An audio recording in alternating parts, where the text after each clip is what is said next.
Hello everyone, it's Old Guardian here. In this Raid Shadow Lessons video, I'm going to tell you everything you need to know about Siege. And Siege can be a really fun community event, a clan event. Although if your clan is not communicating a lot outside of the game, then it can be a little bit hard to really get hold of this. But based on the guidance from this video, you will be able to get the most out of the Siege, even if your clan doesn't really talk. First, thank you Raid Shadow Lessons for sponsoring this video and for giving me this wonderful promo link down below in the description there in the QR code. New account with Deacon Armstrong as tutorial, Uugo at 15, Tagoar at 20, Mausoleum Mage at 30. The best possible start to raid if you need a new account. Although with a new account you can't really get into Siege very quickly because you need some levels before you can get to this part of the game. So what is Siege anyway? Siege is clan versus clan PvP. It's very similar to arena battles. It's like organized arena battles fighting over territory. So you want to build arena teams for Siege. The goal in Siege is to destroy the enemy stronghold and to protect your own stronghold. Pretty simple. There are some other secondary objectives too, we're going to talk about them as well. And individual players in Siege, they can only attack a couple of times. When you start Siege for the very first time, you have 2 attack scrolls. You can attack 2 places. So try to fight the strongest enemy that you can beat, so that you will advance your clan's objectives the best you can. But yeah, a single player can't really do a whole lot in Siege. It's really a clan-wide effort. And of course, if your clan isn't communicating a lot, then it does feel a little bit isolated. Clan leaders and deputies can place various defenses in prep phase, and they can issue orders during prep and during battle, so they can try to use in-game tools as well to direct the clan into success. Whether your clan is fully organized or not, participating in Siege is highly recommended because the rewards are pretty good. Just by advancing your objectives, you can get some feral gear, and then if you're able to win the Siege, you will get a victory chest, and that's going to be a big deal. So the main thing, you need to take the stronghold in order to get the victory chest. If you can't take the stronghold, you will never get the victory chest, even if you take every other spot on the map. Mana shrines are the second most important things, they give you the second most rewards, and then it's just about winning battles. And there are some points up for grabs from magic towers, defense towers, all the posts as well, but not nearly as many. And that victory chest.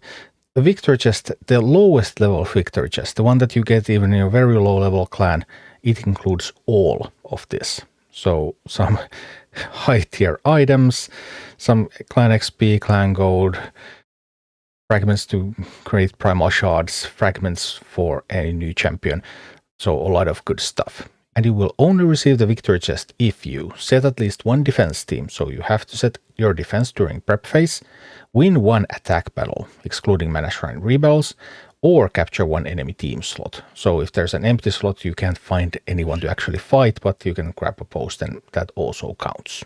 And even if you're not a clan leader, it's useful to understand the main objectives.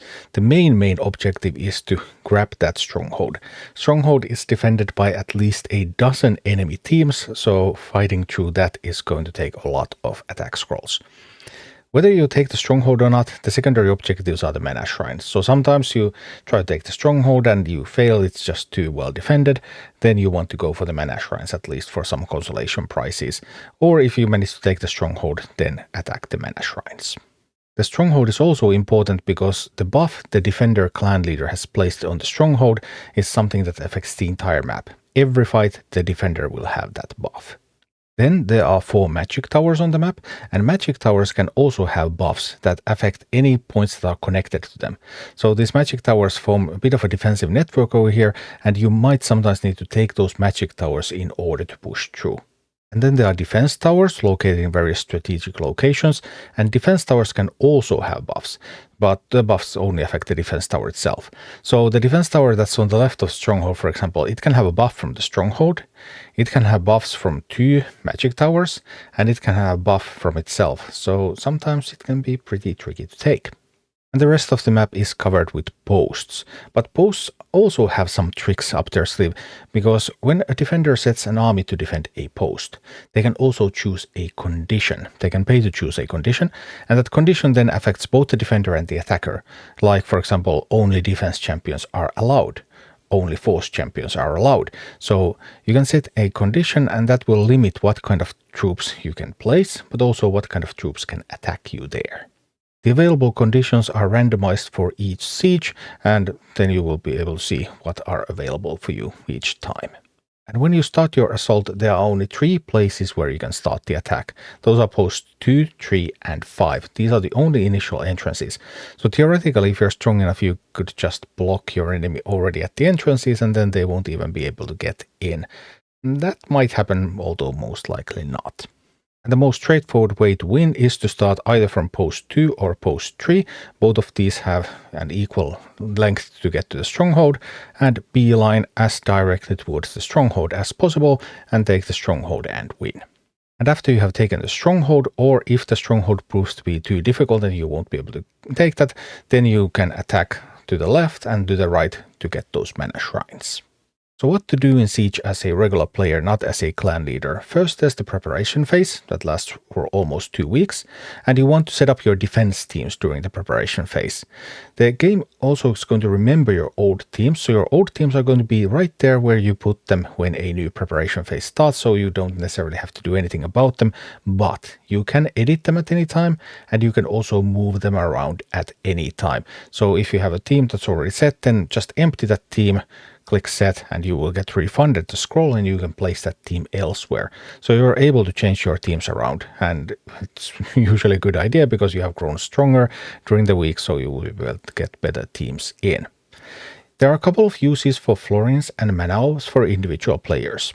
First, if you're going to defend a post, then you can buy a condition for that post, and that's going to cost florins and mana orbs, and then that condition is going to limit what kind of army you can set there, and also what kind of army can attack you there.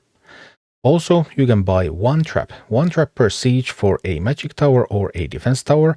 A trap is an effect that's going to activate once. So when the enemy attacks your team there or someone else's team there for the first time, then the trap is going to activate and cause some harm to the enemy. But then when they attack again, then the trap is gone already. So they are not a very high priority. And any other florins or mana orbs that you may have, you want to donate to clan defenses, florins primarily for the stronghold, and mana orbs for general use. So that was prepare phase, and then there's the battle phase. And in battle phase, you try to advance towards the stronghold, then towards those mana shrines. Try to find enemies that you can beat, but they are not too easy. So even if you take an empty post, then that's still going to cost an attack scroll. And if you're one of the stronger players in your clan and you use your armies on weak defenders, then there might be stronger defenders coming later on. Then again, if you are one of the weaker players in your clan, then you just want to grab whatever you can and then try to advance your clan's progress. And each champion can only fight 2 times during a siege attack. You can freely use all the champions that you have placed in defense teams. They can defend and they can also attack. But when they're attacking, they can only attack twice. So if you use an attack scroll, okay, that champion has been used once. If you use a rematch scroll, which you can do if you lose a fight in attack scroll, use the same champion, okay, that's already the second use of the champion. It won't be available for your next attack scroll. Also, rebattles at mana shrines, they also count. So if you use an attack scroll, then rebattle at mana shrine, you want to use another attack scroll, but those champions are no longer available. You have to use some other champions. After a mana shrine has been captured, you want to rebattle an enemy defender there. It doesn't matter which one, like the easiest one is totally fine. You will get more mana orbs if you rebattle them there. And that does not cost you an attack scroll either. And finally, once it's all said and done, hoping the clan is successful, then you can redeem your rewards. Clan leaders and deputies have some additional duties because during the prep phase they can also use mana orbs to buy bonuses at various buildings.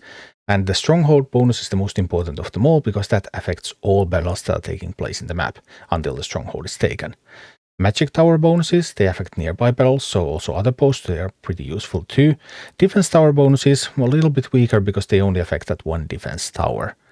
And then clan leaders, deputies want to direct the battle, they want to give orders. There's also an interface that you can set up to give an order that, hey, this is the main priority in the interface, but my experience is that generally players don't really follow those over there.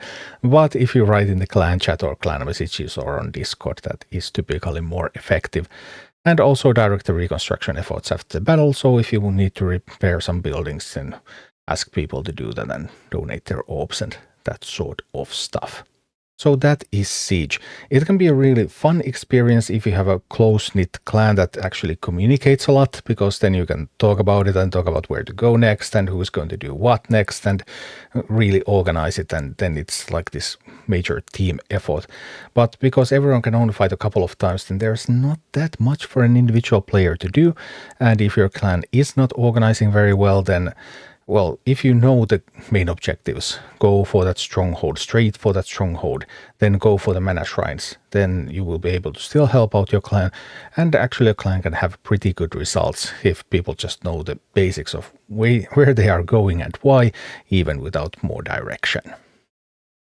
Thank you for watching. Click like and subscribe if you enjoyed this, and a special thanks to all of my Patreon supporters, YouTube members and Twitch subscribers who make all of these videos possible.